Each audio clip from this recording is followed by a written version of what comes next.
Hai, kamu para penikmat podcast. Pengen bikin podcastmu lebih hidup? First Story punya jawabannya. Dengan berbagai tools canggih seperti F-Link, halaman web gratis buat podcastmu, dan banyak lagi yang bikin podcastmu makin wow. Plus, First Story Ads bisa kasih kamu cuan dari setiap place di podcastmu. Gak ragu lagi, yuk join di firststory.me. Sekali lagi, klik di firststory.me dan jadi bagian dari revolusi podcast di Indonesia.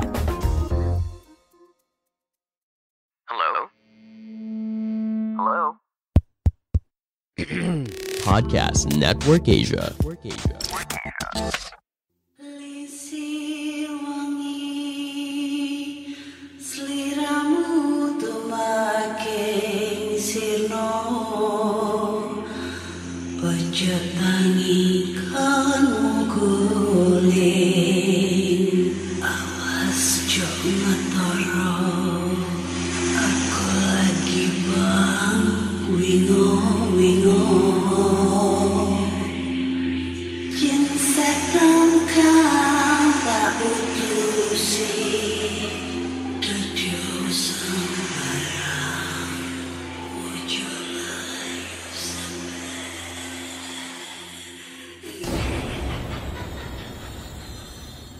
Hai Re, ya apa kabar? Ketemu lagi dengan aku si Ana di podcast Kisah Horor. Dan di episode kali ini aku akan membacakan cerita horor ataupun email berhantu yang sudah dikirimkan teman-teman melalui podcast Kisah Horor @gmail.com ataupun di Instagram podcast Kisah Horor serta Google Form yang linknya tersedia di bio Instagram podcast Kisah Horor. Akhir-akhir ini tuh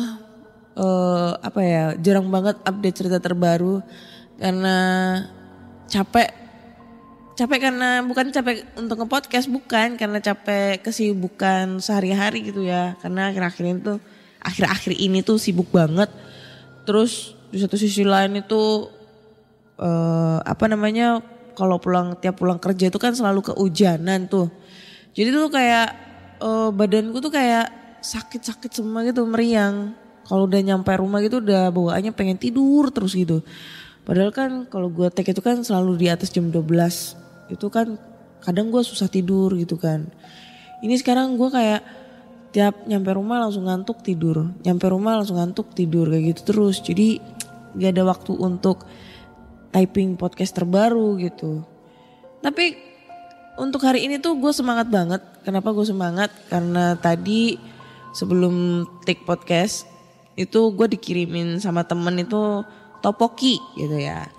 Karena dia tuh lagi punya usaha topoki itu di Grace Mall Gresik ya. Kalau anak-anak yang rumahnya di Gresik itu wajib mampir ke topoki Yeobo Topoki Gresik. Itu lokasinya di Grace Mall Gresik, lantai LG, deket eskalator pokoknya. Cari aja, pokoknya di situ yang jualan topoki cuma satu doang. Itu enak banget. Karena yang punya itu rumahnya deket rumah gue, jadi dua tuh dibawain langsung ke rumah. Menunya juga banyak banget. Salah satunya ada topoki, terus ada odeng, ada chicken buldak, ada jangmyeon, atau nggak tahu lah, pokoknya makanan-makanan Korea ya. Bagi anak-anak K-pop itu wajib banget nih untuk nyobain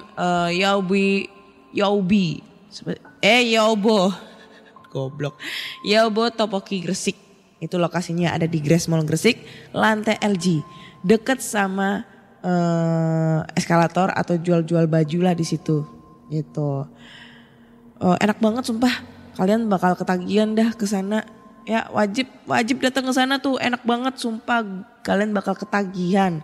Selain kalian bisa untuk makan langsung di sana, selain itu juga kalian bisa langsung beli frozennya juga, karena dia ngelayanin frozen. Tuh kan.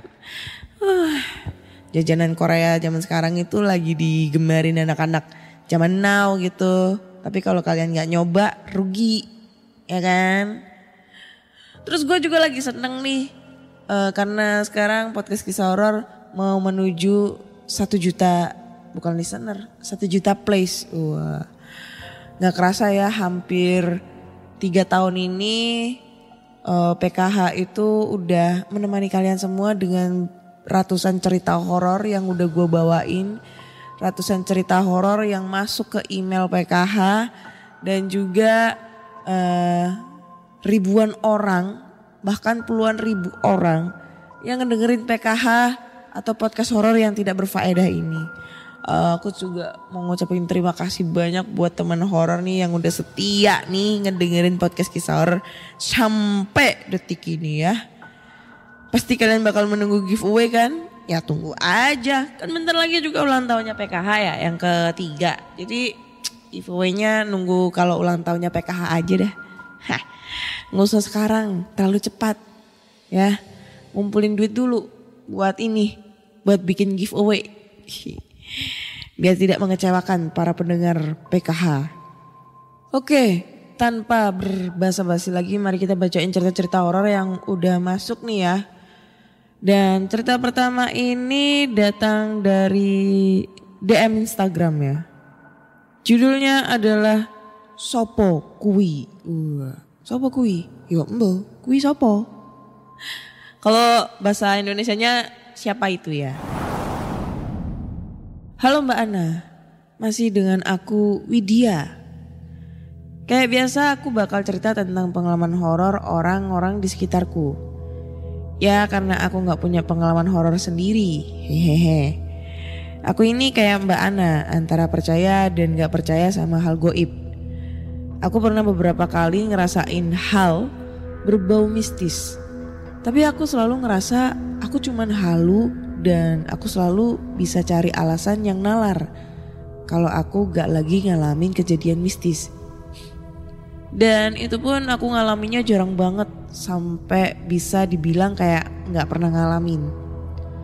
Makanya aku selalu penasaran sama hal mistis. Sama nih. Kalau ditanya takut atau enggak, ya pasti ada takutnya. Tapi rasa penasaranku gak bisa ditutupin. Bener. Baiklah, sampai sini dulu curcolnya, sekarang aku mulai ceritanya. Kayak janji aku kemarin, aku bakal ceritain pengalaman horor anak laki-laki tante aku. Dan masih ngalamin di lokasi yang sama. Waktu itu anak tante aku yang kita sebut saja namanya Yaki, yang masih TK ini mau tidur. Ya ritual biasa yang dilakuin sebelum tidur adalah buang air kecil, cuci tangan, dan cuci kaki. Sesuai perintah ibunya, Yaki pun segera bergegas keluar kamar dan menuju kamar mandi. Kan di dekat kamar mandi ada lonjakan kecil di lantai menuju ke kamar mandi. Kayak undak-undakan ya, soalnya dia ngasih picture nih. Waktu itu Yaki kayak ngelihat sesuatu duduk di lonjakan itu dan menghalangi jalan. Yaki yang kebingungan segera berbalik badan dan menuju ke kamarnya lagi dan memanggil ibunya. Saat di kamar Yaki dengan polos, ia bertanya kepada ibunya. Bu, ibu, kui sing ndek ngarep jeding kui sopo? Bu, ibu, itu yang di depan kamar mandi itu siapa? Bulekku yang kebingungan pun segera menuju pintu kamar dan menoleh ke arah kamar mandi. Endi toleh? Mana tona? Kui lo bu, mbake kui sopo? Nyapo kok lungguh ndek konoi? Itu lo bu, mbaknya itu siapa? Kenapa kok duduk di situ? Bulekku yang tidak melihat siapa-siapa masih kebingungan dan bertanya lagi. Mbak sopo toh? Wong kui kucing to lele dicedak jedeng kui. Mbak siapa toh? Orang itu kucing loh nak. Bulekku emang punya kucing tapi warnanya oranye. Dan yang dilihat bulekku ini warnanya hitam. Kui lo bu, mbak endek kono. Itu lo bu, mbaknya di situ. Bulekku yang paham kalau anaknya ngelihat sesuatu yang bukan manusia segera mengalihkan pembicaraan. Wes, bubuk ae, Gak usah pipis, gak apa-apa, sesuk-isuk aja pipisnya. Sudah, tidur aja. Gak usah pipis, gak apa-apa, besok pagi aja pipisnya. Yaki pun menurut dan segera tidur dengan ibunya. Keesokan harinya, buleku cerita ke suaminya yang seorang guru bela diri. Aku gak mau kasih tahu nama perguruannya soalnya gak berani aja. Ya bukan jadi rahasia lagi kalau petinggi atau pengajar ilmu bela diri pasti bisa melihat hal-hal yang gak kasat mata. Soalnya kebanyakan punya pegangan tapi gak semua juga. Tahu lah ya apa yang aku maksud pegangannya itu. Nah setelah buleku cerita ke suaminya pun tanya ke temannya yang juga seorang pengajar ilmu bela diri. Mungkin yang tingkatan ilmunya lebih tinggi tentang apa yang dilihat anaknya kemarin. Kata temannya sih perempuan itu gak jahat dan gak ada niat buruk, hanya cuma lewat dan mampir bentar aja. Katanya sosok perempuan itu rambutnya pendek, cantik gitu, sama masih muda juga. Wah, gua dong. Kan gua rambutnya pendek nih. Dan kucing hitam itu cuma ngikutin sosok itu dan ngasih pertanda aja kalau ada dia di sana. Wah, selesai. Itu doang ceritanya. Aku tahu cerita ini dari buleku sendiri pas cerita ke nenekku atau ibunya buleku. Ya sebagai bocil yang kepo dengan cerita mistis, aku nguping dan berakhir ikut nimbrung dan menginterogasi Yaki dan buleku. Wah bapak orek enak banget nih. Nggak fokus cuk, bakpo lewat-lewat terus. Nanti aku bakal kirim lagi cerita dari pengalaman anak buleku lagi alias Yaki. Tapi mungkin nanti bakal lebih pendek lagi dari ini. Ya udah cukup sampai sini dulu ceritanya. Makasih sudah disempetin baca. Sehat terus buat Mbak Ana, semoga diperdekat dengan jodohnya. Amin. Dan semoga podcast kisah horor makin rame. Amin.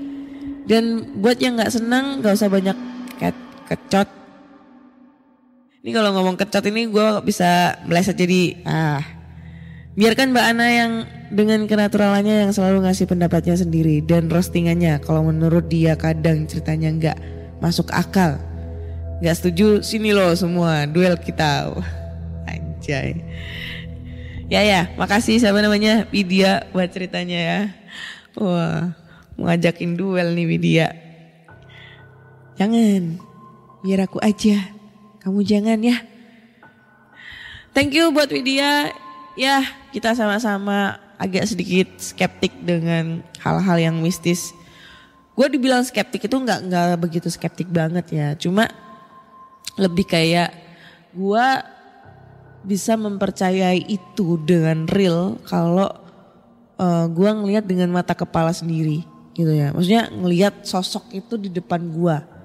Karena kan selama ini kan yang sering gue ceritain ke kalian semua, misalnya ini apa namanya kayak kemarin ada suara ketawa, habis itu sekelebat bayangan putih.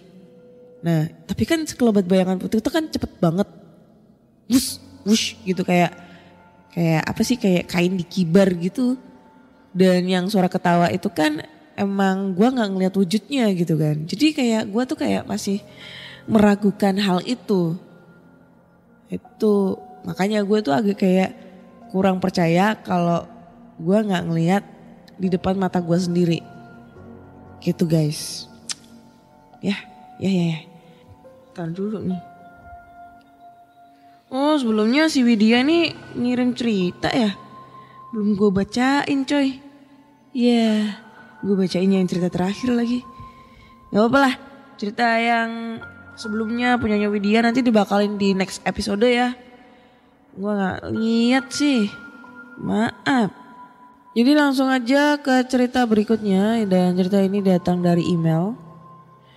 Ini dari siapa ya? Dari Burhan. Judulnya adalah pengalaman horor tengah malam di rumah sakit. Nah lo. Hai Kak Ana, halo pendengar podcast kisah horor. Ini sebenarnya pengalaman aku itu barusan terjadi ya. Dia ngirimnya tanggal berapa nih? 12 Januari. Wah, udah lama sih. Jadi aku tuh sempat merinding juga sih untuk nulis cerita ini, Kak. Dan aku gak sempat foto-foto hasilnya. Soalnya aku udah lari ketakutan waktu itu. Jadi ini bukan cerita hoax dan bukan cerita halu, tapi ini beneran. Dan barusan aja kejadiannya, tepat pukul 12 malam. Jadi langsung aja, Kak, ceritanya begini. Hari ini kan mamaku operasi mata. Tepatnya operasi mata karena katarak. Nah, aku udah dari tadi siang jam 2 udah ada di rumah sakit mata di Palembang. Namanya rumah sakit mata disensor ya namanya ya. Pokoknya lokasinya itu di daerah Palembang ya. Buat orang Palembang pasti tahu lah namanya ya. Nah, selama aku temani mamaku berobat itu biasa aja. Kondisi rumah sakit ini pun bersih, nyaman, dan karyawannya ramah. Ada satu resepsionis dan perawatnya itu cakep banget. Tapi aku gak kenalan loh, sumpah. Jadi wajahnya tuh perawat tuh kayak artis namanya siapa gitu, aku lupa. Jadi balik lagi ke topik nih, Kak. Oke lah, abis maghrib emak aku udah selesai operasinya.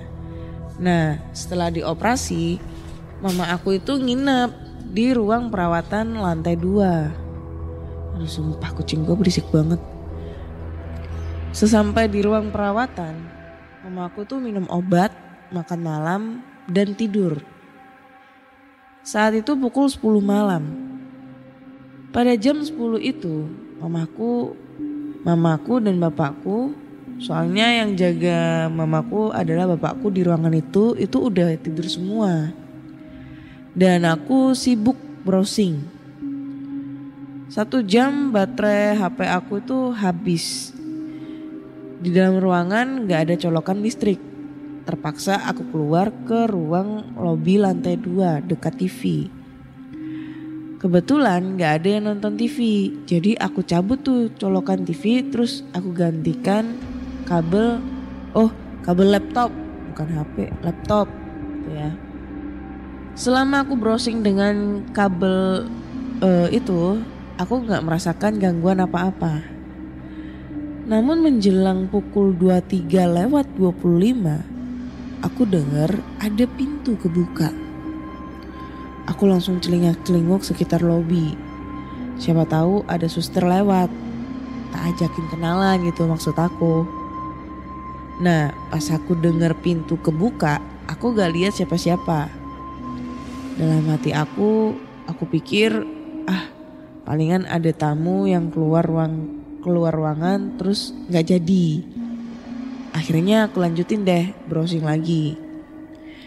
Tepat jam 12 dini hari atau jam 00.00, aku mendengar kaca jendela ada yang ngetok pakai batu. 3 kali itu lebih tepatnya, Kak. Kayak tik tik tik gitu. Kalau kakak pernah ambil batu kecil terus diketokin ke kaca jendela, nah kayak gitulah suaranya pokoknya. Pelan tapi kayak kedengeran jelas. Aku cuek waktu itu. Pikiran aku palingan sapam lantai 1 lagi main gaplek. Terus gak berapa lama bunyi pintu yang dibuka terus ditutup terdengar lagi. Itu terdengar 1 kali, tepat jaraknya cuma 3 meter dari hadapanku.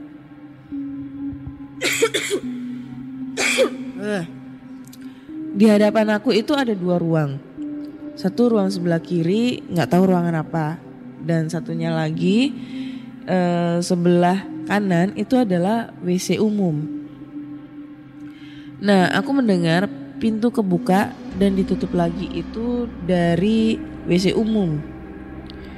Aku pelototin tuh pintu. Mungkin ada orang yang mau keluar tapi ternyata nggak jadi gitu kan. 1 menit tuh aku pelototin, tapi nggak ada orang. Nah, di sini tuh bulu kuduk aku mulai berdiri, Kak. Setelah aku pelototin itu pintu, aku lihat ke jendela. Di jendela itu ada gorden tipis agak transparan. Halusnya kayak kain sutra. Dan di lobi itu jendelanya nggak kebuka. Soalnya ruangan AC. Nah, ngerinya gorden itu ngembung kayak ngebesar gitu. Kayak kakak pernah main petak umpet gitu nggak sih di belakang gorden? Nah, kalau ada orang di belakang gorden itu kan pasti kayak kelihatan ngembung gitu kan, kayak apa ya? Kayak gordennya itu kayak ngebentuk, mengembang gitu lah. Pokoknya kayak gitu deh, Kak. Ya itulah pokoknya. Nah, gorden itu tuh kayak yang aku lihat itu ngembung tapi nggak ada orang. Aku liatin tuh gorden aneh banget.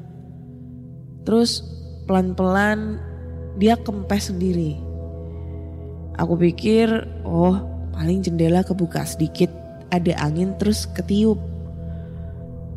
Semakin aku pelototin tuh gorden, ngembang lagi tuh. Dan kemudian berbarengan terdengar suara pintu kebuka dan ketutup. Suaranya kali ini tuh lebih keras dibandingkan yang sebelumnya. Pikiran macam-macam aku mulai berkecamuk. Aku langsung mainkan logikaku. Apa ada orang yang bisa ngetok kaca di lantai 2 ini? Jendela itu kan tertutup rapat di lantai 2. Terus mana ada angin masuk kalau kacanya tertutup rapat gitu? Dan bermacam-macam pikiran angker lainnya. Gak mau aku lama-lama mikir jawabnya, aku langsung cabut charger laptop sambil sok berani bilang, ya aku tahu kamu mau keluar. Ya udah, aku masuk ke dalam dulu. Nggak pakai noleh ke belakang, aku langsung ngacir keluar ke ruang istirahat mamaku. Lalu setelah keesokan harinya, aku tuh kan penasaran banget dengan kejadian semalam. Jadi aku datang ke WC paginya dan ternyata itu nggak ada air. Jadi kesimpulannya itu WC atau toilet itu jarang dipakai oleh orang. Terus kondisi kering dan gak ada aktivitas orang menggunakan toilet tersebut. Posisi jendela aku cek ternyata tertutup. Gak ada angin yang bisa masuk dan menghembuskan nafasnya ke dalam. Aku udah coba duduk lagi selepas subuh. Dan ternyata setengah jam aku tongkrongin itu gorden gak ada sedikit pun ngembung-ngembung. Jadi kesimpulannya yang ngembung itu aku gak tahu apa. Yang ngetok kaca 3 kali itu juga aku gak tahu siapa. Yang ketiga yang buka terus tutup pintu dengan keras aku gak tahu siapa gitu. Oh iya, buat teman-teman nih, doain mak aku sehat ya. Alhamdulillah operasi berjalan dengan lancar.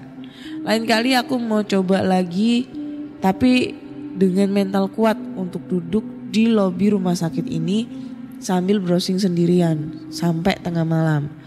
Nah nanti kalau ada kejadian horor lagi nih di sini bakal aku share ke podcast kisah horor. Terima kasih sudah dibacakan Kak Ana. Mohon maaf kalau ceritanya nggak serem atau mungkin kepanjangan ya. Tapi aku harap Kak Ana bisa terhibur dengan cerita horor dari aku ini. Oke, terima kasih ya buat ceritanya ya. Gue mau komentar apa nih? Gue gak bisa mau komentaran apa-apa lagi nih kalau ngomongin masalah hal di rumah sakit ya. Karena kalau kita tahu ya rumah sakit itu kan emang tempat horor, tempat sejuta kumpulan horor lah di situ. Kumpulan cerita misteri di situ banyak banget. Ya kita kan tahu ya rumah sakit itu kan tempat orang yang sakit. Di satu sisi lain juga banyak juga orang sakit yang meninggal di situ. Banyak menyimpan jenazah dan lain-lain lah. Jadi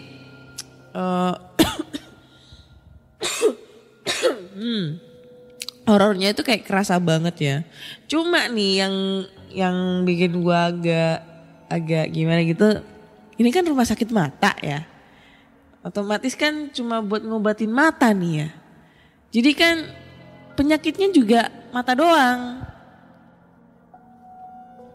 Mata doang gitu. Jadi nggak bisa disimpulkan dengan hal-hal yang sangat mistis seperti di rumah sakit pada umumnya gitu. Ya mungkin bisa jadi yang pertama lu halu kali ya, halu. Karena kan posisi lu di situ sendirian. Nih menurut pandangan dari gua sendiri. Yang kedua ya apa ya, yang ngembung-ngembung gitu. Ya bisa jadi angin.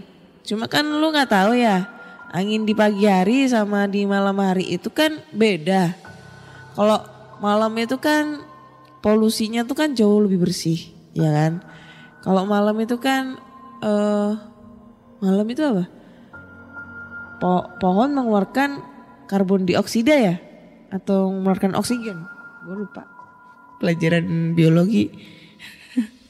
Ya itulah pokoknya tuh anginnya tuh lebih kenceng gitu dibandingkan siang, pagi gitu. Jadi kan bisa jadi tuh pas waktu malam itu kan lagi ada angin kenceng sehingga masuk ke pori-porinya ngebuat ini si gordennya itu ngembang kayak gitu.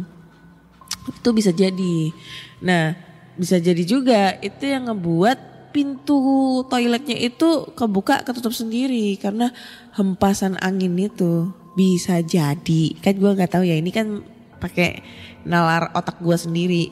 Tapi kalau misalnya ini terjadi sama gue, ya gue bakal cari tahu tuh itu apa di hari itu juga. Kayak gitu. Berhubung gue gak bisa ngedapetin hal horor kayak gitu, jadi gue gak bisa ngebuktiin sendiri nih. Itu beneran apa enggak. Kayak gitu. Ya. Oke. Karena gue belum merasakan kengerian dan kehororan di dua cerita ini, mari kita tambahkan satu cerita terakhir ya, cerita terakhir nih. Judulnya adalah Interview Horor. Ini kayaknya ceritanya, dilihat dari judulnya tuh udah horor banget nih kayaknya. Kenalin Kak, nama aku Gita. Kali ini aku mau bercerita tentang pengalamanku pada saat interview nih. Jadi ceritanya aku lagi nyari kerja. Setelah sekian lama menunggu dan banyak apply kesana kemari, akhirnya ada yang menghubungi aku. Pas datang di hari dan tempat interview, ternyata tempatnya itu masuk komplek yang banyak pohon-pohon gedenya. Ketika turun dari angkot, aku jalan menuju gedung yang dituju. Aku harus tanya orang-orang di jalan karena tempatnya itu gak ketemu. Setelah ketemu, aku malah curiga sama perusahaannya. Karena gedungnya ini gak terawat, kayak gedung yang udah gak dihuni bertahun-tahun gitu Kak. Tapi karena penasaran dan butuh banget kerjaan waktu itu, aku mutusin untuk masuk dan disambut oleh resepsionisnya. Ini beneran loh Kak, lokasinya itu aku gak bisa nyebutin di mana karena aku udah lupa. Tapi gedungnya ini kayak udah gak kerawat banget, kayak apa ya, kayak gedung terbengkalai gitu Kak. Tapi ada resepsionisnya. Setelah mengatakan maksud dan tujuannya aku, akhirnya aku dipersilakan duduk. Meski pagi hari, tapi entah kenapa suasananya itu terasa aneh, seperti ada yang janggal. Tapi aku pikir itu cuma perasaan aku aja. Oh iya, saat itu cuma ada aku yang hendak interview. Aku pun dipanggil untuk interview dengan salah satu HRD. Setelah masuk ruangan dan dipersilakan duduk, sesi interview pun dimulai. Batuk. Ketika menjelaskan job desk pun, itu suaranya pelan. Sorry. Awalnya disuruh memperkenalkan diri dan dilanjut dengan HRD yang ngasih tahu job desk. Tata cara interview adalah kita melihat ke mata orangnya sebagai tanda kalau kita memperhatikan apa yang dibicarakan. Tapi interview yang ada di depan aku ini kayak aneh gitu orangnya. Mukanya sedikit pucat dan matanya gak fokus ke aku. Ketika menjelaskan job desk pun suaranya pelan, gak kayak HRD biasanya yang tegas dan keras. Dan anehnya, di ruangan itu pun tercium bau bunga. Tapi aku berpikir, mungkin itu parfum. Soalnya ada parfum yang wangi bunga. Di sini aku melamar sebagai tim IT support yang bekerja secara shifting. Aku pun dinilai saat itu juga, dan karena lihat skill aku di bidang IT yang cukup, HRD itu lalu bilang aku lolos dan diterima kerja.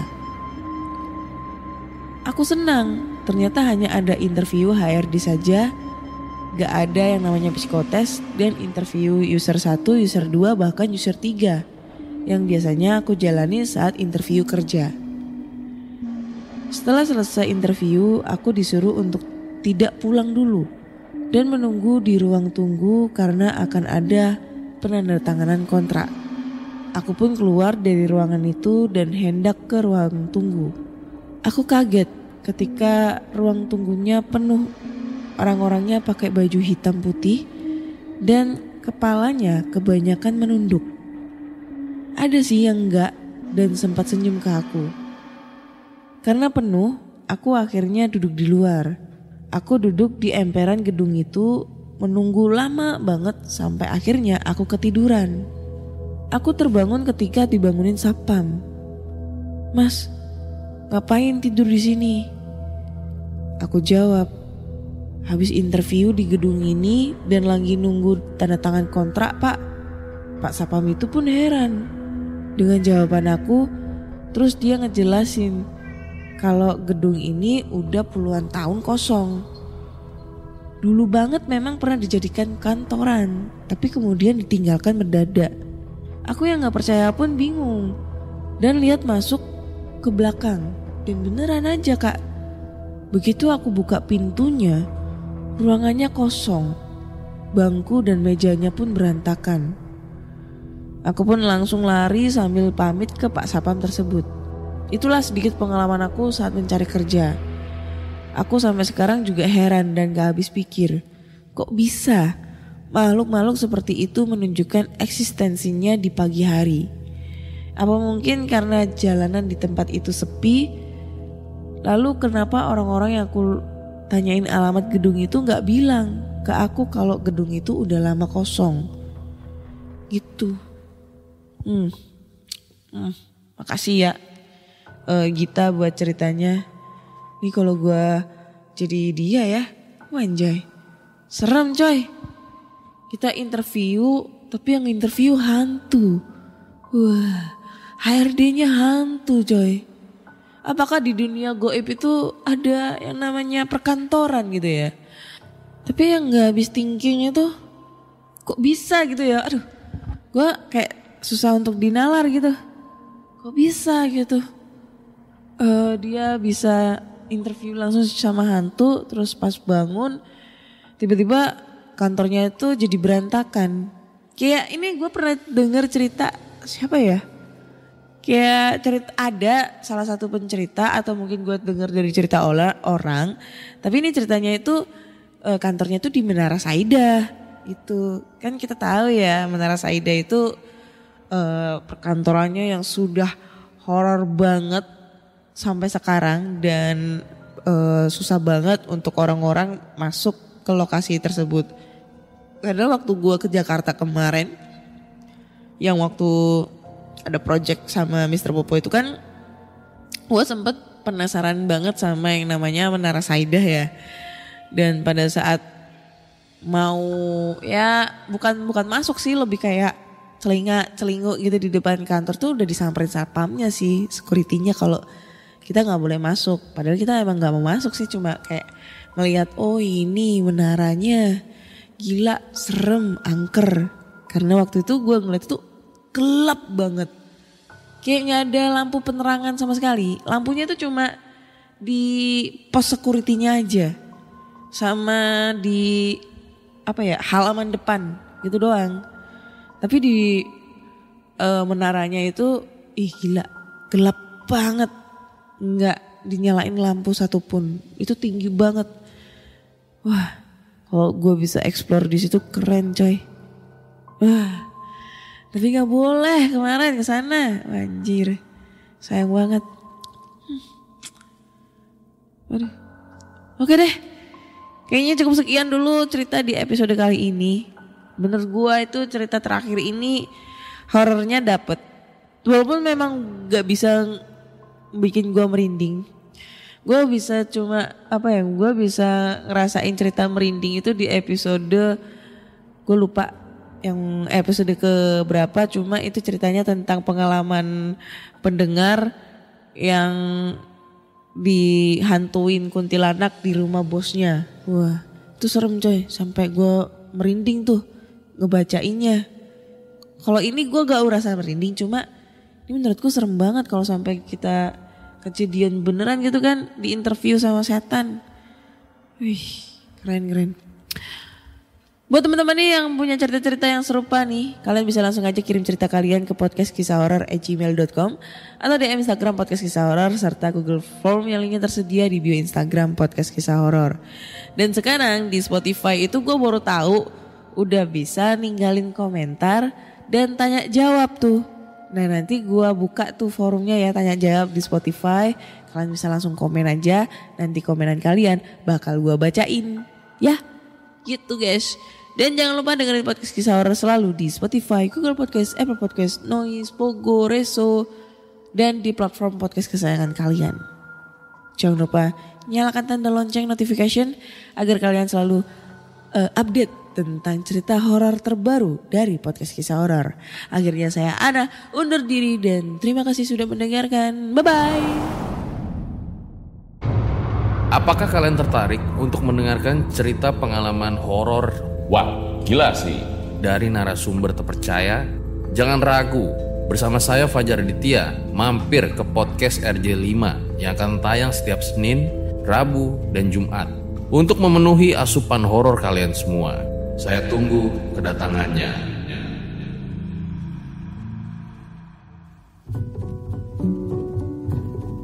Pandangan dan opini yang disampaikan oleh kreator podcast, host, dan tamu tidak mencerminkan kebijakan resmi dan bagian dari Podcast Network Asia.